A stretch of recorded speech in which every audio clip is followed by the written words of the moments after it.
there's a different risk level in a data breach. You spend $15 a person and you mail out some things and everybody gets a security monitoring notice or whatever.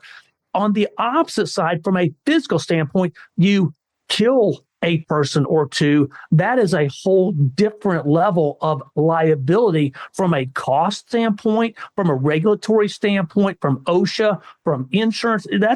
And these potential for death or environmental disasters, that's a whole different level. And that it really brings it up a notch or two.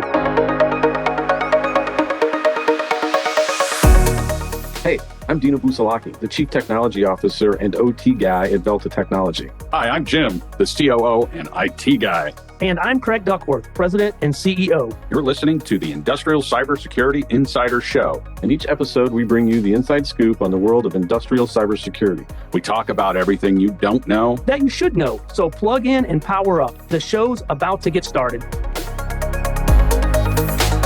Hi, welcome to another episode. I am Craig Duckworth, the President and CEO of Velta Technology. And today with me, I have our COO, Jim.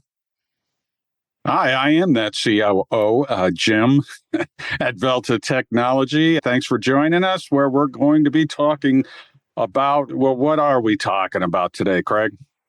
Well, today I thought we would talk about trying to build budget. As you know, everybody goes through a budget cycle annually at some point, depending on what their calendar year, fiscal year is.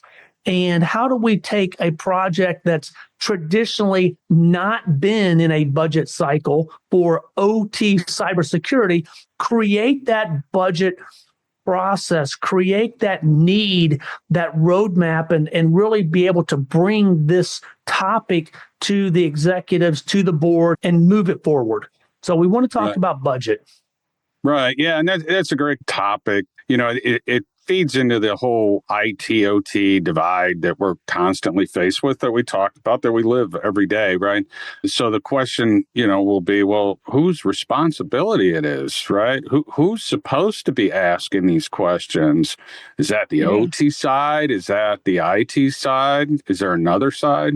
It's a great question. What I will tell you is traditionally, the asset owners are the ones that I've seen in the past get and ask for budget. Think of the IT side for just a minute. Your past has been IT related. If you're looking to do data center refresh or asset refresh on the IT side, the CIO would be the one asking for the budget. If on the OT side, if they're looking to add a hardware or equipment or let's say in manufacturing, a packaging line or some sort of hardware expansion, the OT team would be the one to ask for the budget. This one is a little tricky and a little different. Right. I'm with you, because the OT guys, well, they're the asset owners, right? Yeah. And they own the machine centers, the processing, the cash register for the company, right? Right. But the IT owners on the other side, everybody assumes they own security, right? And cybersecurity, right? Yeah. And that's where that gap falls, right? That's the gap, right? So the guys on the OT side, you talk to an engineer, a controls engineer, or maintenance engineer, and they go, well, the cybersecurity is that group, right? Yeah. Right. And then the IT guys are going, no. We do cybersecurity over here. We're not even allowed on the plant floor, right? We've seen some on both sides, right? Some on both sides actually start stepping up and saying, hey, we might need to do something because we're not doing our cybersecurity over there, right, on the IT side. And then the OT guys, they need to ask that question too, going, hey, wait a minute, who's doing cybersecurity for my machines, right? And regardless where it starts up, this conversation has to start, right? And whether it's starting the OT side or the IT side, or they're actually together singing Kumbaya, which is very, very rare from what we see, the conversation has to start somewhere within that organization, because it still needs to make its way up to the executives, because the executives have the power of the purse, right? They got the budget. And how are they going to get money to move any of this stuff forward if they haven't even started that conversation, right? Well, yeah. And I think that in a situation where organizations looking at OT cyber, that's traditionally not something that is in a budget cycle from the past years. So someone's going to have to create that need, create that use case, the business case. What's the business case to present to the executive leadership, the board, whoever is the one that's going to say, yes, we need to carve out X amount and we need to allocate it to whoever is going to be responsible, the IT budget for OT cyber if they're responsible for security, the OT budget for OT cybersecurity if they're the asset owners. Whoever gets the money, someone's going to build the case and present it to say, hey, we as an organization need these funds and here's why. Then it can be decided who's going to pay for it and where the money's coming from. Once the organization says, yes, we're all in agreement, we need to allocate X amount for the project. Right. These organizations have to realize the conversation's going up. And it's going up to executives that have 100 other things to do. And the case really needs to be based upon, I need to make this one of the top 10 things. I always am reminded of a story, and you know me, I had former CIO roles, and it's a buddy of mine. He runs a company, and he always laughs at me. He's running the business, and he's like, yeah, usually with my CIOs, I stop listening after about 1 or 2 minutes, right? So if you can't convey that message in 1 or 2 minutes, so don't overcomplicate it. And so let's talk about some of those big topics that are relevant to those executives, right? That might go, I might listen for another minute or two if you say and can tie it to these words, right? One of which is just the liability, right? Question. I mean, that's a great one to say, well, what's our liability? What happens if this stuff gets hacked? And the reason why I like that one is because, more and more, the trend is more and more liability on the executives if they don't do something, right? And that hits them personally in the pocket. And they're like, I don't know about your world, but I don't want to get sued, right? No, not at all. Well, it kind of goes back to that.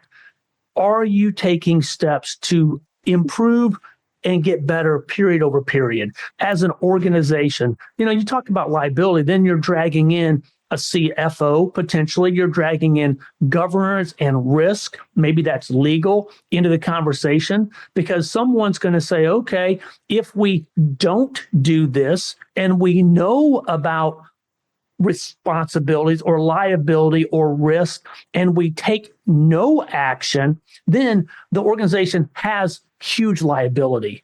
It's different to say, hey, if this happened, there's a 1% chance and it's a non-starter, and we're willing to roll the dice and it's okay because there's really no punishment, no penalties. That's okay. But when you look at today's environment, that's really not the case, especially when you talk about OT. You mentioned it in the beginning. That's the cash register. That's the piece of the business that allows everyone to get paid.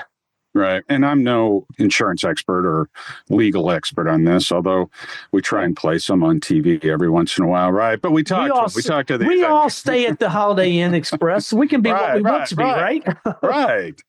But I believe it's around, and there's variations of a duty of care, right? So if I know something's wrong, I got to fix it, right? If I know the floor is wet and I don't clean it up and somebody slips on it, then I got a liability. To me, that's how my feeble mind, comprehends it. And then, so that's where they have to talk about, I always love saying this is that from cybersecurity, when you get into OT, it's digital systems controlling physical outcomes, right? And the IT side's always worried about the digital system controlling the digital outcomes.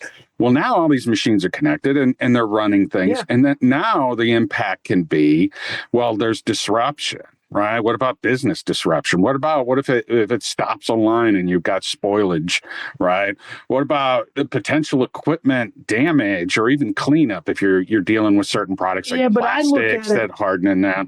So I look at it, and that's all important, but I go back to the liability and the risk. When you mention digital machines controlling physical outcomes, there's a different risk level in a data breach, you spend $15 a person and you mail out some things and everybody gets a security monitoring notice or whatever. On the opposite side, from a physical standpoint, you kill a person or two. That is a whole different level of liability from a cost standpoint, from a regulatory standpoint, from OSHA, from insurance, and these potential for death or environmental disasters. That's a whole different level, and that it really brings it up a notch or two. Yeah, way to bring us down here, Craig. I mean, I'm just trying to be honest. But no, those are realistic depending on some of the manufacturing processes that go out there. We're out in the field, is just out there this week. I mean, a thing can go boom, right? Like, it's out in the middle of nowhere because of the possibility of an explosion. Well, what if you're not taking proper care of this? And proper care as well, I'm connecting all this stuff to the network. I might as well try and figure out how to protect it from a cybersecurity standpoint, because that stuff can explode. That stuff can hurt individuals. And you hear about those things all the time. And again, it's not for all manufacturing facilities, but it's still the same concept that you have to go. They're using the same type of equipment out there, right? Those are just elements into what it takes to build the case. Each manufacturer should look at their own processes and say, okay, what processes do we use? What's the risk to us, to the environment, to the people, to the organization as we build this case? And everyone's going to be different. There's going to be similarities, but they're all different. Yeah. So we talked about the potential nastiness and the bigger impact that cybersecurity on the OT environment can happen. Let's talk about, okay, now that we've got our executives' attention and say there's some big stuff that can happen, they're going to go, well, are we ready for it? So what questions do we need to ask? Because we're talking about the impact. This stuff is impact. This is big. This isn't, losing some digital outcome. This is some physical impact and major financial impact to businesses. So how do we know then, if I'm a client guy and I'm saying, hey, well, that's great, it can be bad, but I don't even know are we ready? Are we not ready? I don't know. Which, if I was an executive, be like, well, are we taking care of this? Well, what do I start asking myself, right? Right, yeah. And it may be as simple as a tabletop exercise as a perfect example. Who owns it? Who's going to be responsible from the organization? Someone has to own this. It's not going to be the CEO. It's not going to be the board of directors. There's going to be a line somewhere. Is it going to be the COO? Is it going to be VP of operations? Because that's the manufacturing line. Is it going to be risk and governance and the CFO from a financial standpoint? Who's going to own this piece of it? And then that's a starting point, from alignment. It is a great starting point, because that's one of the first questions they have to ask, right? Whether you're from the IT side or the OT side. Yeah. That's sort of asking, well, what about this gap? Who owns the cybersecurity piece over this? And when you ask that question in the right group, you're going to find, everybody Nobody going, does.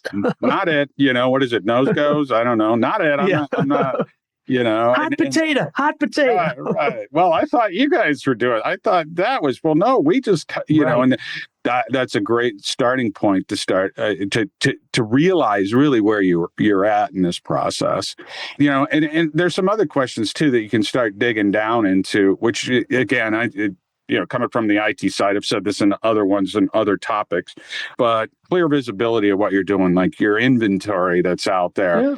Okay, well, what do we got out on the floor, right? I mean, you and I just got off a call, and our guys are at another site, and the engineer that they're working with, great guy, he seems to have a lot of control over it.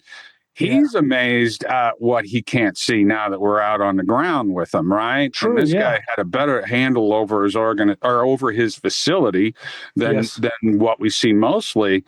And so for me, the IT side, I always figured engineers, they got their list together. They're engineers, right? They're detail guys. They should know everything out there. They don't, right? They don't. They don't have it. They got 3 years. And they can't keep track of it. And maintenance is in and out, and they have third parties. Right. And so that's sort of that next question is, that visibility, which I'm a big, you can't protect what you can't see. So what do we have? Okay, if we're not really protecting anything. Well, what do we have that we're not protecting, right? And you got to get in there and ask that question, right? There are a lot of visibility tools that are out there today. We work with many partners that, provide intrusion detection and offer full visibility on that OT network. There are ways to do proof of concepts, proof of value, to work with us, to work with vendors to say, okay, how do we identify the visibility and determine what's our asset count look like? What do we have? Back to your point, you can't protect what you can't see. And one thing that I see a lot of organizations miss, that when they start with just a vendor, is they're getting a price, which is a good place to start, of what's the software going to look like for what we believe we have. But you got to get it in, you got to get it tuned, you got to get it commissioned. There's some services pieces that go along with that a lot of times the software manufacturers forget to tell them that is going to be needed to do that work. There's two things I want to touch on what you just said. One is on the ladder. Is it the former or the ladder? The ladder. The last thing. The ladder, like climbing up the... the ladder with the T. The capability, right? Yes, that you've got to build a capability. If we're talking about an environment that has a gap, well, that means you don't have the capability to cover it. So what are all the things that need to go in there? You can't just, there's nothing out there that you can go, boom, we're going to flip a switch and now we're covered, right? It takes time, it takes effort, it takes input, and how you organize that. Think about that as you're putting your budget together. It takes resources. Resources to do that. The other thing that I want to touch on is the former now, where you mentioned like the proof of concept. So you're building a case, and so what we're seeing is more of these proof of concepts, proof of values, pilot sites, right? Yep. For these multi-site organizations, because they asked the question, they did a good job, and they started going, well, hey, our impact is big. Who owns this? We're like, I don't know. Well, if the impact's big, what do we got that we need to protect? And they're saying, well, we don't know. Well, okay, but how much money should we spend? Because how big's the problem? So what's really compelling to the executives is having real data in a real plant, right? Yes, absolutely. Having quantifiable data by saying, look, and we do this all the time, right? We go out to the plant the first time and then they're saying, we use this example all the time because it's all the time that we do this everywhere we go. No, we don't allow remote access. We don't have any remote access. That's not allowed, right? And we go, okay, that particular plant have 5 points of entry that you guys didn't even know about. You don't even know who's coming in. You don't even know who's on the other end, right? And so now you've got a quantifiable piece of information. And that's not the only thing we find. We find the XPs. They're like, well, I thought that XP was over here. I mean, this week we found a network that nobody knew about, and it was the guys in the lab trying to get equipment working. They just plugged into a switch that was there, and they created their whole network that has all this other issues that could take trust but verify. Right. Trust but verify. And to be able to find that and say, look, hey, and we do all sites, right? We do single site, we do global sites and multiple sites, but let's say you got 15 sites out there, 20 sites, who knows what that number is.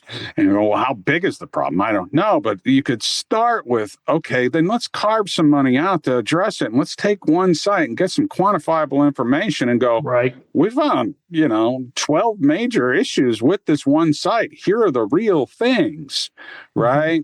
Now they can extrapolate that to the bigger picture, and that always gets to something I said, which is you got to be getting better. So don't get paralyzed in this thing and go, well, geez, they're not carving out a lot of money. It's tight and it's an off year or whatever that might be. You go, well, that risk is still there. That risk doesn't go away. All the impact's huge. And you have an ownership problem. You have a visibility problem. Then try and figure out a way to kind of get started in that, right? Yeah, no, you're spot on. It's important that, that cross sampling. And then we hear this all the time. Oh, well, that's just one of our facilities. That's the worst one in our booth. The rest of them have none of that stuff. Everything is rosy on this side of the fence. That's just the only one that's bad because we bought it from some other organization. It's old and it's not really indicative of the rest of them. you can't really go with that though. So no, you're right.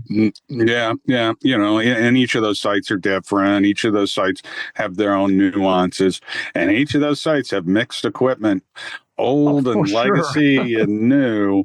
And each of those sites have that gap. It's unique. We talk about that think global and act local, Yeah. that you got to really Right. understand the local. But I think, from the subject of trying to make a case for this, we talk about that think global and act local, Yeah. that you got to really Right. understand the local. But I think from the subject of trying to make a case for this, it's a great way for a company to get started, to say, okay, do we see anything? We've asked the question. We know we have an issue, so let's sample it, right? Let's sample. Let's take one site and go, what does that one site look like? Now we have that quantifiable information, and now you can get your CFOs in there and all your bean Right. counters, and they can extrapolate. Well, geez, if this is here and we're, what's the impact of that financially? Maybe we should be, Yeah. addressing it. One of the other things I want to touch on is that the executives need to think about is in this whole risk and OT cybersecurity scenario is just the cybersecurity insurance in general, right? Because that's usually the case. We talk about IT and OT all the time. Well, there's sort of that risk management, financial budget owner that's sort of the third leg of the stool. And they get that. They get, well, okay, OT cybersecurity. Hey, well, we're talking about risk and we're talking about how much money we should spend. What's that cybersecurity policy for the company doing? Because sometimes that's removed from the entire conversation, although by a different group. And you start asking them questions about it, and they go, yeah, that policy, I'm not sure what we're filling out. I'm not sure what we're buying.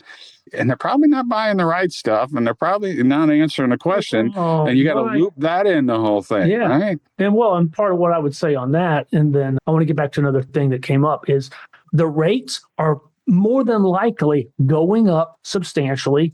Their coverage is more than likely going down. They're probably seeing more and more exclusions if they're able to get coverage based on what their manufacturing environment looks like and the cyber hygiene of, because the insurance companies are getting smarter. They've really taken a hit the last couple of years, and they're beginning to ask those questions of manufacturing clients, and they're not just allowing them to check a box. Yeah. Because they're not a charity. The insurance companies are around because they make money. They're going to make money on you, right? Yes, they are. So let's go back. So from an organization, they really have a couple things they can do. One, they can do nothing. They can basically do nothing. I think that's a very poor choice, but that is always a choice. They need to look at what's their loss if the manufacturing doesn't manufacture. Somebody, financial analyst for the CFO, they know what their cost of downtime is per hour or per day or whatever their measuring stick is. So if something happened, and they would identify this in a tabletop exercise or whatever, in the event your manufacturing is offline, or pick a time frame, 1 day, 3 days, whatever you feel from an organization your recovery might be. What would that cost be? And then kind of work back into a number of, okay, let's call it loss opportunity is X. Okay, so what do we need to do to protect that on the front side? Right. And I've run large departments and large budgets before. Somebody always comes up on a bone. Yeah. Right. Maybe this isn't water. Maybe that's the vodka bottle I have off to the side. Could be. And they come up and they go, oh, okay, we need to do this. And I say, well, what are our options? Right. That's going to be the first executive's question. Right. Mm-hmm. So-and-so comes up. I'm not real familiar. And this very intelligent person comes up, puts a case in front of me and says, we need to do this. And I'm always going, well, okay, well, what are our options? And then what you just said is always an option, right? Do nothing. Yeah. Right. Yeah. Do nothing. Well, that's an option, guys. I'm not saying it's the right option, but it is an option. We see a lot of companies do that. Go, and then what we see in contrast to that is, all right, what can we do when we start talking about the OT? Well, okay, over the last 20 years, we've connected all these machines up and connected to the internet. So that's why we need to protect them. We go, okay, so if we don't need to buy all your OT cybersecurity plan, what do we do with the equipment? You can go, well, you can go backwards. You can disconnect everything, but you're going to feel that pain too, right? Right. All right. Well, why do we need to go do that if we have all this old legacy equipment out there? Why can't we just go out and just replace all that legacy? We refresh equipment all the time in the IT side. We don't have XP out there, Windows 7, Windows 10. Let's just go out and replace everything. Okay. Well, you can replace everything then, and you're not going to have the money to do anything after that. I mean, that's millions and millions. You're talking machines. Yeah. So you're really left with the option of you really need to move forward and reduce some risk, right? Yes. And if someone's making the case to an executive, you can present those as options. Look, okay, we can do nothing. We could just let it run, and you know all these risks out there. Or we can go backwards, disconnect everything, or we can just replace all the legacy equipment, which any financial person is going to go, holy cow, do you know how much those machines cost? Yeah. That'll put us in financial ruin. And all right, well then what's left? Well, what's left is we got to move forward and reduce our risk here, guys. Well, along that same line, and I heard this yesterday at a conference I was at, is when you're looking at that risk, you need to build in the probability of that happening. What's the probability that that risk is going to occur? And it's not practical to believe that you are going to eliminate every vulnerability in your environment. You physically don't have enough money, you don't have enough time, you don't have enough resources. That is not an option. It's a goal, maybe, but realistically, we need to say, okay, here's once you've done the visibility, once you understand what your risk is, sit down, prioritize, say, okay, here's our top 3, 5, 10 things that are the most costly, the most riskiest, whatever that criteria is. Here's a game plan, a roadmap for 6 months, 1 year, 3 years, long term, over 5 years, and really begin determining what that looks like. But it's a marathon. It's not a sprint. This is a long haul. Yeah. Organizations forget that. Right.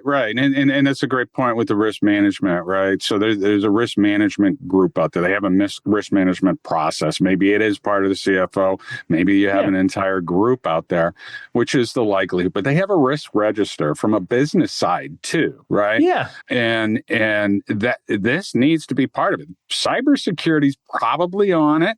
For most companies, I hope that it is, for the top 10. And if you read like public statements now, or the public reports, I forget, they're required to put something in there about the cybersecurity. Right. Cybersecurity is a real business risk.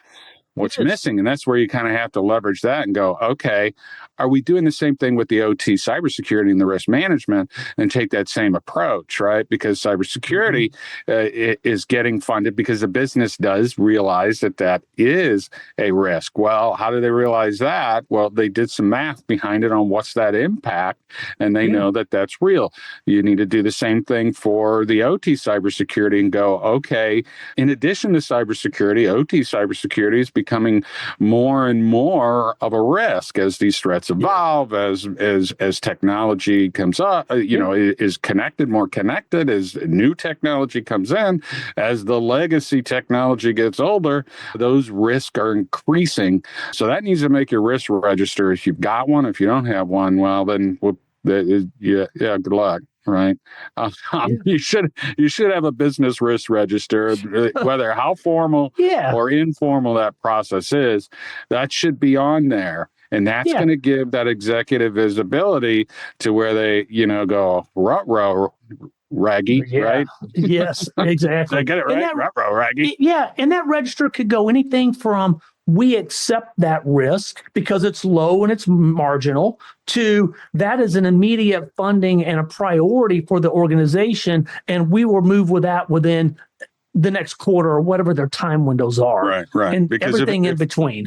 Yeah, if it's not an immediate, well, it'll become an immediate when they do have a failure. We've seen all those memes. Cybersecurity budget before breach, 0. Cybersecurity budget after breach. Here's a blank check. Fill in what you want. Right. So you don't want to be in that situation. Yeah, and that and that's the message to the executives as you're building the case, right? Because executives are focused on creating value for the business, right? True. And this is protecting value for the business case. I still believe, and I think we've done some on the actual. There's actually bringing value to with these tool sets from an operational standpoint, operational resiliency, Yeah. OE, that kind of thing. But, to get the attention, to get the executives to build that case, to get moving, that's the perspective that they need. They need to know this is a real business risk, guys, Yeah. and we need to start addressing it before this happens, because what's the mantra in cybersecurity? It's not a matter of if, it's a matter of when. Right. Yeah, and you don't want to be trying to do this in the middle of an incident. That is the absolute worst time to try and figure it out. Your team is focused on other stuff. And, there are tools out there. I know that on our website, we have a budget tool, if you want to call it that, where we have a work paper or a worksheet that just gives a talking points of some of the things that we just went through of where should you start? What are some things to think about, to consider that kind of helps build that case, that whether that be the operational team or the IT team that's responsible for security, to begin putting things on paper and escalating it up within the organization to build that case. It's not rocket science, unless maybe they're making rockets, and they could be rocket science, but. Right. So before we wrap up, I want to throw one other thing that's out there that I've had that kind of resonates on a few different sides, and it's a term called technology debt. Right. And the IT guys understand technology debt, right? They go, okay, you can't let the debt overwhelm you, because then you're in for a major overhaul, right?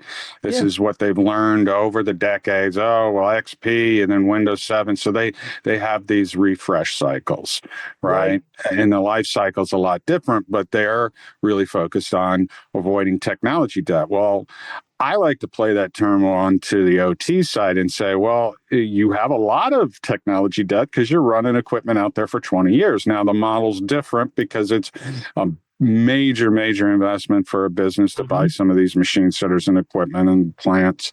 But, I would say to the executives and go, well, you've been living on technology debt because you already got a lot of the payment out because you put in equipment that had, and you retrieved the efficiencies out of that automation. Yes. But you never paid for the security when you brought it in, right? Totally agreed. Yeah. I mean, it's more of a conceptual, and you can put money to it. But if folks out there got they have some sort of process to account for technology debt, that it's a great way to kind of communicate that, right? Yeah. Well, hey, that efficiency with this automation, that's where you make money, but you didn't do everything that you should have done, right? Well, it's kind of like my automobile. I bought a car. I've got 345,000 miles on it, and all I've done is tires, brakes, gas, and oil, and it was depreciated 100% 15 years ago. So it's been paid for over and over. You look at these OT machines that are 20, 30, 40 years old that are fully depreciated. They values there, and they've not done anything with it except continue to use it. So is your hoopty? Is that what you're referring to? Does that even have seat belts in it anymore? No more. No. I cut those out immediately. I'll just reiterate. I've said it before. You got to get started. One of the things with making that case, remember to talk to the executive at the executive level.